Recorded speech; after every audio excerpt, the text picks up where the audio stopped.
ಚಳ್ಳಕೆರೆ ತಾಲೂಕಿನಲ್ಲಿ ಉತ್ತಮ ಮುಂಗಾರು ಪೂರ್ವ ಮಳೆ ಆರಂಭದಿಂದ ಭೂಮಿಯ ಉಳುಮೆಯಲ್ಲಿ ರೈತರ ಕೃಷಿ ಚಟುವಟಿಕೆಗಳು ಗರಿಗೆದರಿವೆ. ಚಳ್ಳಕೆರೆ ತಾಲೂಕಿನ ಜೂನ್ ತಿಂಗಳ 2ನೇ ವಾರದಿಂದ ಮುಂಗಾರು ಬಿತ್ತನೆ ಕೃಷಿ ಆರಂಭವಾಗುವ ವಾಡಿಕೆ ಇದೆ. ಮಳೆಯಾಶ್ರಿತ ಶೇಂಗಾ ಬಿತ್ತನೆ ಮಾಡುವ ರೈತರು ಇಲ್ಲಿ ಅಧಿಕವಾಗಿದ್ದಾರೆ. ಸುಮಾರು 1.20 ಲಕ್ಷ ಹೆಕ್ಟೇರ್ ಜಮೀನಿನಲ್ಲಿ ಬಿತ್ತನೆ ಕಾರ್ಯ ನಡೆಯುತ್ತದೆ. ಇದರಲ್ಲಿ ಶೇಕಡಾ 70% ಶೇಂಗಾ ಬಿತ್ತನೆ ಮಾಡಲಾಗುತ್ತದೆ.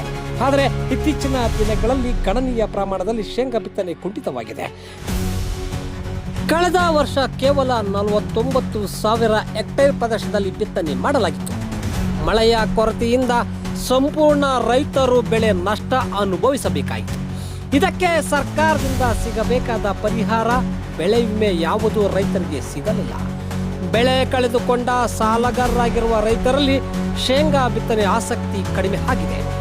ವಿಜ್ಞಾನ ಮುಂದುವರೆದಂತೆಲ್ಲ ಮನುಷ್ಯನಿಗೆ ಶ್ರಮ ಕಡಿಮೆಯಾಗಿ ಯಂತ್ರಗಳ ಬಳಕೆ ಹೆಚ್ಚಾಗತೊಡಗಿದೆ. ಎತ್ತು ಮತ್ತು ಟ್ರ್ಯಾಕ್ಟರ್ ಬೇಸಾಯ ಪದ್ಧತಿಗಳಲ್ಲಿ ತಮ್ಮದೇ ಆದ ಅನುಕೂಲ ಮತ್ತು ಅನಾನುಕೂಲಗಳಿವೆ. ಇವೆರಡರ ನಡುವಿನ ಪ್ರಮುಖ ವ್ಯತ್ಯಾಸಗಳು ನಾವು ಕಾಣಬಹುದಾಗಿದೆ. ಆರಂಭಿಕ ವೆಚ್ಚ ಕಡಿಮೆ, ಆದರೆ ಎತ್ತುಗಳು ದೈನಂದಿನ ನಿರ್ವಹಣೆ, ಮೇವು, ನೀರು, ಆರೋಗ್ಯ ಮತ್ತು ಕೂಲಿ ಆಳುಗಳ ವೆಚ್ಚ ನಿರಂತರವಾಗಿರುತ್ತದೆ. ಮಣ್ಣನ್ನು ಆಳವಾಗಿ ಇಸುಕುವುದಿಲ್ಲ.